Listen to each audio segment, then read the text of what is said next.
Les cibles ratées. Qui giflera Etoudi? C'est l'intitulé d'un post de Wilfried Ekanga sur sa page Facebook. La suite, dans un instant. Abonnez-vous en activant la cloche de notification pour recevoir la primeur de nos futures publications.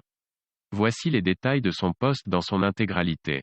La France est la 6e puissance économique mondiale, dispose de l'arme nucléaire, d'un siège au Conseil de sécurité, de l'une des plus grosses flottes aériennes du globe, d'un secteur du luxe ultra développé, ainsi que de l'un des meilleurs systèmes de santé de la planète. Malgré tout, des Français mécontents n'hésitent pas à faire savoir leur colère envers le gouvernement, à qui ils exigent plus de justice sociale à travers plus d'impôts pour les plus riches, des revalorisations du secteur public et une meilleure fourniture en équipement pour les divers domaines de la fonction publique.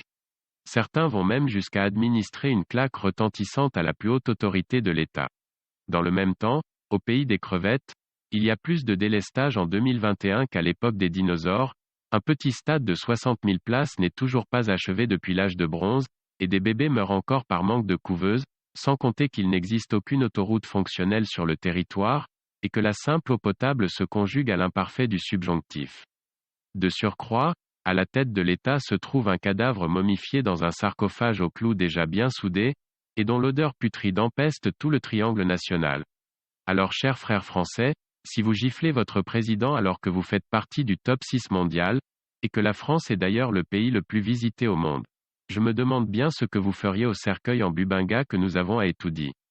En termes de PIB par habitant et par parité du pouvoir d'achat, la Crevettonie n'a jamais quitté les 180e places, sur environ 195, alors étant donné que les Français ont égorgé leur empereur Louis XVI en 1793, j'imagine que si on leur laisse Vondo et Gogo pendant une seule demi-heure, ils en feront du cassoulet bien fumant, garni de tous les ingrédients qui vont avec, et un petit cognac au dessert servi dans des verres longs et fins à base du crâne de Méon. La chance des monarques voyous d'Afrique francophone, c'est d'avoir hérité d'un peuple puéril, doux et superstitieux, qui rigole de sa propre souffrance. Ailleurs, les populations répondent au mépris politique par 2 fois plus de mépris. Et ils en assument les risques. Quand les églises de sommeil, la bière et le tribalisme prospèrent, les tyrans dorment sur leurs 2 oreilles.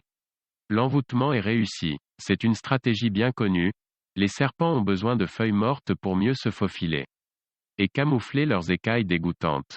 Imaginez que Macron venait de détourner 180 milliards d'euros pour lui et ses proches. Vous comprendrez alors tout ce que vous venez de lire. Veuillez prendre 3 secondes pour liker la vidéo et la partager. N'oubliez pas de vous abonner à la chaîne YouTube, Boudman, sur le site www.camertv.info. À bientôt pour de nouvelles publications.